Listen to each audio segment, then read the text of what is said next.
Starting a business in 2019 is daunting, especially when there's so many websites out there that are trying to trick you and take your hard-earned money.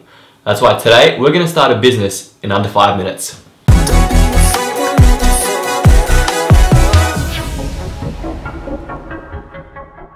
What's going on, guys? My name's David Tomich and welcome back to the channel. Today we're going to be talking about how to start a business in Australia in 2019. Before you're ready to call yourself an official business in Australia, there are 4 things that you need to achieve before you click off this video. 1, you need to set up your tax file number. 2, you're going to want to have a business name registered. 3, you're going to need an Australian business number set up, or potentially an ACN, not an ABN. And 4, you're going to need a domain name if you want to compete in 2019. Chances are, if you've clicked on this video, you probably already have an Australian tax file number set up, which is great. You can skip straight to step 2. I'm going to link it right here. That's the timestamp if you want to check it out. However, if you don't have an Australian tax file number set up, I'm going to link it down below in the description to make it easy for you guys, because there's plenty of companies out there that are trying to take your money away from you and get you to click on different links and try to get you through these different avenues. If you're an Australian citizen, it's actually very easy to apply for a tax file number. Basically, all you have to do is go to the link in the description below, click the link, open the online form, fill it out, and take it to your nearest Australia Post. Before you go to the Australian Post Office though, make sure you also book an interview online. Once you book this interview, it's basically just saying to the post office people that you're coming down to prove that you are who you say you are.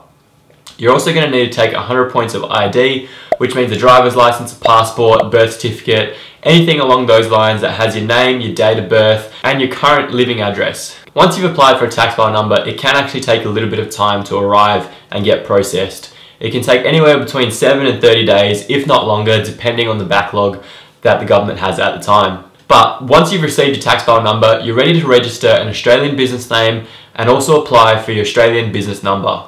Now, something I've learned over the years is make sure that when you're thinking of a business name and checking out the availability on the Australian government website, you also check that business name against the domain name, because the last thing you want to have is one business name and then a completely different domain. It's going to throw all your customers off, and it's going to be really tricky for people to find you on Google and other search platforms, which at the end of the day is one of your most effective selling points. In the description below, I'm also going to link the ATO government website that lets you check different business names and different company names to see if it's available for you to register your name today. Whilst the best place I've found to check for domains is actually Crazy Domains. This video isn't sponsored in any way, shape or form. It's just one website that I found to be very easy and user friendly, and they've actually got some pretty decent prices too, which makes it an added benefit. The ATO has actually simplified this process since the last time I registered one of my businesses, but thankfully they've made registering a business name and registering for an ABN or an ACN on the exact same website, so it's just one form and one online lodgement that you have to do. Now, if you're still thinking what's the difference between an ABN and an ACN,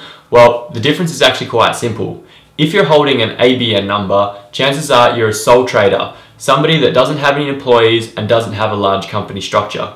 Whereas an ACN is a company name and it is a company structure. An ABN is cheap and effective to set up and only costs $50 to $100 a year to keep that running, whilst an ACN costs upwards of $1,000 to set up and it is quite labour intensive. Sometimes you need to get your accountants involved and your tax agents involved and all sorts of different lawyers just to get that structure going. So if you are a one-man team and you're just starting a business for the first time, I'd personally recommend going straight to a sole trader and only registering an ABN for the time being, linking your company, or your new company, to your tax file number and having that interlaced between the two. Once you've applied for your ABN and your Australian business name, I'd recommend going ahead and buying that domain name straight away as well, just in case somebody swoops in and takes it from you before you get the approved application. Now, if you're applying for a provocative or a derogatory term, chances are it's going to get denied by the Australian government and you're going to go and waste 20-30 bucks on that domain name. So if you are starting a business with a business name that's potentially a little bit ambiguous, maybe hold off on that domain name till you receive your application from the Australian government and it's all good to go. And there you have it, guys, the basic steps to starting a brand new business in Australia in 2019 in under 5 minutes. If you enjoyed this video, make sure you smash that subscribe button 2019 style, and I'll see you next Monday.